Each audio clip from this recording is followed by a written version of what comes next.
Now, it's interesting too because I'm going to refer back to this throughout the message, but Psalms 37:23, listen to this. The steps of a good man are ordered by the Lord, and he delights in his way. I told you it's a process, but the NLT says the Lord directs the steps of the godly. He delights in every detail of their lives. And listen to the Amplified. It says, the steps of a good and righteous man are directed and established by the Lord, and he delights in his way. Now, I'm going to give you 4 things you're going to need to know during your process of taking these steps. Now, it's interesting, too, because I just brought this in here because I wanted you to really get this message, because there are steps in all of our lives, not the steps that you see here, but the process does require you stepping up to different levels, okay? We're always stepping higher and higher, getting more and more. Lord, increase me. When you say increase me, that means he's taking you up another step. Many people will try through the process, they will skip a step. They will try and skip a step. But here's what you got to understand. The first thing, let me just give you this because I want to finish this message today. Number 1, God always directs you to go where it doesn't make sense. It doesn't make sense. He will always tell you, see, when he says your steps are ordered, that means you're going in his direction, not yours. Because we can go in our direction and say, God, be with me. God says, yeah, I will never leave nor forsake you. You may not get all you need for your path, but if you come back on my path, I'll give you everything you need. But what I will give you on your path is grace and mercy. Because I'll make sure you have enough grace and mercy to get you back on the right path. Are you hearing me? And it's interesting, too, because God always will tell you to do something that never makes sense. Let me give you an example. Moses and the Israelites. Exodus 13, watch this, says, it came to pass when Pharaoh had let the people go that God did not lead them by the way of the land of the Philistines. Notice this. He's ordering the Israelites' steps, but he says, I didn't lead you. I didn't order you the way that you probably would have went. He says, although that was near. Are you hearing me? For God said, lest perhaps the people what? Change their minds when they see war and return to Egypt. So he took them toward the Red Sea. He took them toward the Red Sea. Now, mind you, they get up to the banks of the Red Sea, and now you're talking well over 1.5 million people.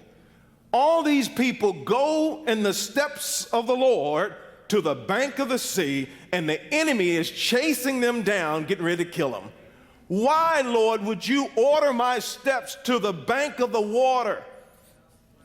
We don't even know Jesus yet, so we've never seen anybody walk on water. This is before Jesus. This is before Elijah, where the axe head floated to the top of the water. So they don't know anything. All they know is you led us here. Now, guess who got the blunt of all of that? Moses. The people said, dude, we could have stayed in Egypt. I've been better off as a slave. At least I would have gotten buried in a grave. But you trying to get us drowned. Not only that, we got all our goods. We got gold, money, we got everything. Everything we own, we got it with us. And now you're telling us we're going through that? So tell us, Moses. It never makes sense. See, listen to this. God may say, I'll pay your mortgage off. Watch this. He said, here's what I need you to do. I need you to run around the house 7 times. I don't care if the neighbors see you. Run around your house 7 times and watch what I do. Now, in our minds, we're like, I ain't doing that. It don't make sense. I'm telling you, when God tells you to do something, it will never make sense. It's always contrary to what that's why he says, lean not unto your own understanding. And look, and most people will still try and compromise with that. They'll say, okay, well, Lord, if that's you speaking, if you want me to run around my house, all right, I'm gonna put on some gym clothes. So at least I won't look crazy. And if the neighbors see me, I can just say cardio, just doing some cardio. But then here you hear the Lord speak even more clearly. Not only do I want you to run around your house, I want you to dress up. Put on a suit. Put on some high heels, the best dress you got, and now run around your house. So you run around 7 times, at the end of 7 times, not only is your house going to get paid off, but now you're dressed for success. But you had no way of knowing, because he never tells you the outcome. They didn't know when they were at the bank, all of a sudden, water that had never stood up before raised up on both sides. The fish had never encountered anything like that. This is one time where they kept going and dropped on dry ground. Dropped on dry ground. So that's why I said God will always tell you to do things. Even Joshua, how many times he told them to what? March around Jericho. And then he said, and at the 7th day, I want you to shout. That don't make any sense. If he's God, the God he says, why don't he just knock the walls down and give us the city? Are you hearing me? Why don't he just have the manager call me and give me the promotion? Why don't he just have someone put $1 million in my mailbox? Doesn't work that way. And they had to march around this city. Now, if you do your history, you know, the Jericho, the walls journey, that won't no short journey. So they had to get up, and all of them had to walk around. And he said, and tell them don't say a word, because they would be fussing, complaining. My feet tired. Your feet tired? I don't know why he got us doing this. Who do you think he is anyway? I mean, this is stupid.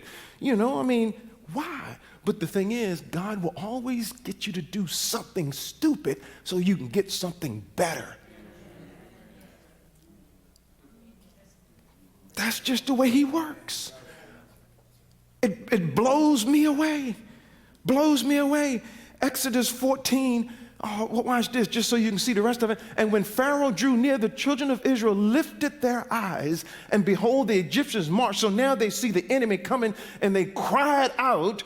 Verse 11, watch this. Then they said to Moses, because there were no graves in Egypt, have you taken us away to die in the wilderness? Why have you so dealt with us? Bring us up out of Egypt. Is this not the word that we told you in Egypt, saying, leave us alone that we may serve the Egyptians? They wanted to stay in bondage. For it would have been better for us to serve the Egyptians than we should die in the wilderness. And Moses said to the people, don't be afraid. Now, mind you, Moses was just as afraid as they were, because he didn't know what was going to happen. He didn't know. God had to instruct him throughout the process. Now, mind you, his steps are still ordered of the Lord, but now we have an obstacle. What are we going to do? What are we going to do? And he tells them, he's speaking in faith. He's making a declaration. Debts demolished, bills paid off, supernatural manifestation is what I need right now. And he said, the Lord of the sea, the salvation, Lord, which he will accomplish for you today, for the Egyptians who you see today, you won't see no more. Now, he didn't know how that was going to happen, but he declared something that immediately came to pass. He said, the enemies that are chasing me right now, the enemy of debt, won't see me no more. Poverty won't see me anymore. Lack won't see me. Sickness won't see me anymore. Got to make some declarations. So just letting you see that our declarations that we do every Sunday is what we see already in the Bible. And then the next verse, and then he says, the Lord will what? And you shall hold your, do you know how hard that is to do? When you're going through some stuff, man, it's hard for you to zip it. It's hard to zip it. Talking to a couple of weeks ago, was going through some stuff, and I said, and they said, but we get through it. I said, well, how long y'all been here? They said, we've been married 55 years. I said, well, what's the secret? I mean, tell me what. She said, well, I'll let him give you a word, because I said, sum it up in one word, and he gave a word. She said, tolerance, and he said, love. And they both said, I tolerated this man for all these years. And he said, and I love the way she tolerated me. I said, go ahead and look at the hand in the glove. Because it's going to take some moments like that. Come on, the wedding day is always beautiful and the songs are selected. Sometimes the wedding days can be demonic. I'm going to tell you now, I'm going to tell you, boys, it's like the demons come out on wedding days. I mean, they're on full duty, wreck this thing. Because they don't want two people to become spiritually stronger, because one can put 1,000, two can put 10,000. They don't want you to know who you really are, that if your steps were ordered by the Lord, how much powerful you could be. That's why he doesn't want couples praying together. That's why he don't want couples going to church. That's why he don't want couples to be united as one, because he know if you're a united force, a threefold cord that cannot be easily broken, you can do great things as a couple. You're just not married just to be in love. No, you're married for a kingdom purpose. You're to be fruitful and multiply, replenish the earth with what? Righteous seeds, not unrighteous seed. But if you're saved and you're married, then guess what? Righteousness is coming out of your loins.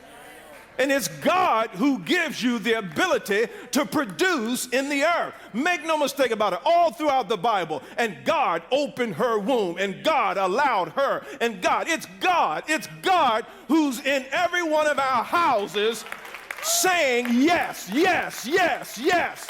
Not right now. You are the marshmallow. Now wait. I prayed for a woman not too long ago. She wasn't able to have kids for years. And I spoke prophetically, and she called me and sent me an email. She said, just want you to know I had twins. It was a what? A timing word. But her steps were still being ordered by the Lord, because it's a process. It's a process, and you can't skip a step. See, here's the thing. We all want a level plane. We want to just be on one level. We don't want steps. That's why we use elevators. Ain't nobody going to choose no steps. What, the elevator broke? Well, I'll come back tomorrow. I ain't getting all those steps. And it seems like the steps are double for each floor. Not just one, it's usually double. Double, double, what's that song? Double, double. But look, he said the Lord will fight. And watch, go to the next verse real quickly. And the Lord said to Moses, why are you crying out to me? Why are you crying to me? Tell the children to what? Now mind you, he didn't say go to the right and walk along the shore until you find dry land. He didn't say go to the left. He said go forward. Now you got to understand something. That right there will cause a lot of people to just walk away from the things of God. Forget this. He ain't with us.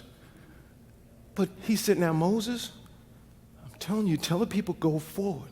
This is a historical moment for Moses. If this didn't give Moses credit, I don't know what did. He said, now take your rod and just strike the water. And man, them people saw water rise up, and they were just in awe of who he was. They had no idea how their steps were being ordered. God, when he says go forward, you don't go to the right, you don't go to the left, you go forward. I don't care what's in front of you right now that's trying to stop you, stop the plans of God for your life. You keep going forward. That's why David says, I can run through a troop, I can leap over a wall. Some of you getting ready to leap. Some of you getting ready to leap right now. God's going to give you the spiritual ability to leap over what you're going through, to run through those problems. Because it's not how, what you're going through, it's how you go through it. It's a process. It's a process. So please know that God always does things that oftentimes don't make sense. Now, he will do some simple things that makes sense because he knows where we are in our own maturity. He knows what you're capable of. He knows where you are. Now, it's interesting. The second thing I want to give you is you cannot skip a step. You cannot skip a step. Just because you run into some trouble don't mean you can just take a side tour and say, I ain't going that direction. You can't skip a step. And here's the thing. Notice I have up here a cross. Not only can you not skip a step, but you're carrying your cross what? Daily, every day. Not only as your steps are ordered, but you're carrying a cross. And you're dying. Look, this past Wednesday, because I'm doing a great teaching. I love this teaching because people are still trying to cast out sin and crucify. Anyway, it's going to make me go all into my Wednesday night teaching. We're having a great time. Please come out because this Wednesday we're going to deal with the 7 areas of how demons can get into your life. 7 entrances, because people have been trying to cast out sin, and you can't cast out sin. You crucify sin. You crucify. But demons need to be cast out. We've been trying to cast out sins of the flesh. Anyway, that's a Wednesday plug. Let me finish reading stick to my notes. I gave my notes out to people, so they want to make sure I stick to it. You cannot skip a step. Jesus drinks from a bitter cup, and he said, matter of fact, I don't know if he's going to go to that or not, but Jesus answered and said, you do not know what you ask.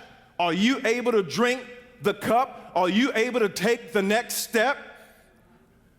Knowing what's to come. Knowing that you didn't get the promotion. Knowing that you didn't get the job or whatever the case may be. Are you willing to drink the cup that I'm about to drink and be baptized with the baptism? Jesus says, I'm going to drink this cup. Thank God he did drink it because of what he did. We're here today. Are you hearing me? So thank God that he didn't skip a step. But we're always looking for the easy way out. But look at the next verse, though. He tells them, he said to them, oh yeah, you will take the next step. You will drink my cup. Whether you know you're drinking it or not. Many of you are going through stuff right now and you don't even realize you're drinking a cup. Because you have acknowledged that you are a Christian. And you oftentimes say, Lord, I surrender. I give my life to you. I give my life away. All the things we say, and then we don't realize that what we're going through is directly associated with the process. Your steps are ordered. Just because you're going through pure hell don't mean you're in sin. Jesus wasn't in sin, far from it, but he had to do what he needed to do. One more example here. Let me give you Proverbs 16:9. A man's heart plans his way, but the Lord directs his steps. See, you may say, I want to go in business, Lord, and you have all these plans. God said, nope, not yet. Things are not in place yet. Let me just tell you what happened. I told these to the praise team Friday night, because here I'm praying, because I saw a scripture one morning months ago where it says we need to be a mouth to the next generation, particularly the youth. I remember praying that. So anyway, I spoke at another high school this past Friday, and by the way, more got saved. This is a different high school. I'm not going to say the name of the high school because it's live, but and this one was at a Golden Corral, 50 to 75 students. So I'm preaching in Golden Corral, you know, with hot butter rolls and all around me, you know, talk about temptation, you know, and I always fast when I speak, so I'm like, oh my God, you know, and everything was free for me because I'm the speaker. So I'm speaking, and one of the moms, you know, she's preparing the stuff. So then, you know, in this particular time, I told them, and you guys gonna win. You know, normally I don't say that because the other team normally just slams the team that I just prayed for because I didn't realize they were playing up against giants. But needless to say, I went to the game. I wasn't gonna go to the game. I don't know why I went, but I just went. Now, mind you, my steps are being ordered. I said, okay, I wasn't gonna go. And I said, because my wife had to go and babysit. I said, if she ain't going, I ain't going. But something told me, get up and go. I went, and I stood up at the fence and watched the first 2 quarters. They beat them 43-0 in the first half. I was screaming my lungs out, yeah, overcomers, winners, you know. They were, hey, you know. Most time when the team is losing, I get up in the bleachers and hide. Because I don't pay, you know, I just found out I don't even have to pay to get in. I just go right down there where they are. So anyway, I'm standing, and something told me, I said at halftime, I think I'm gonna go sit up in the bleachers. Go sit up in the bleachers, sit down. As soon as I sit down, the mom who was at the restaurant saw me, and then she saw another guy just, you know, probably 20 feet down. She said, hey, that guy right there just spoke to the whole team, and boy, and he was telling me about my message, and he said, I think I know him. So he comes down and sits beside me. He said, and I said, hey, yeah, we've been in meetings together. So come find out, he's the director over FCA, or one of the directors in a region. So mind you, now my jurisdiction right now is just Wake County. And he said, based on what she just told me, he says, can you fill out this application on phone right now? Because we want to use you for the whole region. Listen to it. And he said, I heard about you, but I didn't know who you were. You know, because now I'm speaking on Wednesday mornings to the whole athletics team, you know, at different schools. But now it's totally official. It was unofficial, but now it's official. It's official. It's official. I'm signed up. So it's amazing how I didn't want to go. I changed my seat. The woman saw me. I mean, come on, can't you see how all that lined up? And after I connected with him, I went home. I went home. See, here's another story too. Watch this. Number 3, this is the perfect will of God for your life. When your steps are ordered by God, meaning that is the perfect will of God for your life. It was the perfect will of God for you to go through what you're going through. And Joseph, how many of you know Joseph went from the pit to Potiphar to prison to the palace? That was a bunch of peas, but he put something on the peas now. Now, mind you, Joseph's steps are ordered by the Lord, and one day, now he's a worshiper. His dad taught him, trained him well, and now all of a sudden his brothers put him in a pit. Now, first they were going to kill him. One of his brothers says, don't do it. Don't do it. Let me just say this. When your steps are ordered by the Lord, the devil can't touch your life until God gives him permission. You ain't going nowhere. You gonna go through the process. You ain't getting out of this process. No, ain't no death coming to your body. Ain't no harm coming. You going through this. And while he went through the pit, he still never complained. I can't even find where he complained, murmured. He didn't say anything. He went to prison. He still kept his relationship to the point where he could still give insight to prisoners. Give prophetic insight. Come on, I'd be in there, oh God, a rat. Oh, look at him. Oh God, what am I doing? Oh, I just want to go home.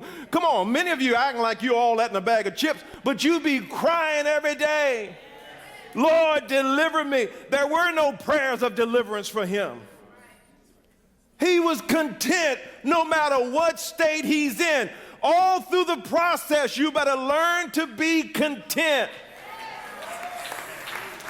Be content. All it takes is one Dorian storm to come and blow your stuff away. Do you know all these storms out on the coast, the way they say there's 3 of them, all that, that's all orchestrated by strong over here. These folks still believe in El Nino and all that. I mean, they can talk about global warming and all this. I mean, it's amazing, man. They'll do documentaries, but it's all God. I mean, I don't care what you say. I mean, and don't get me wrong. I mean, if you still believe in all that, that's fine. But as for me and my house, it's God. You can even name it.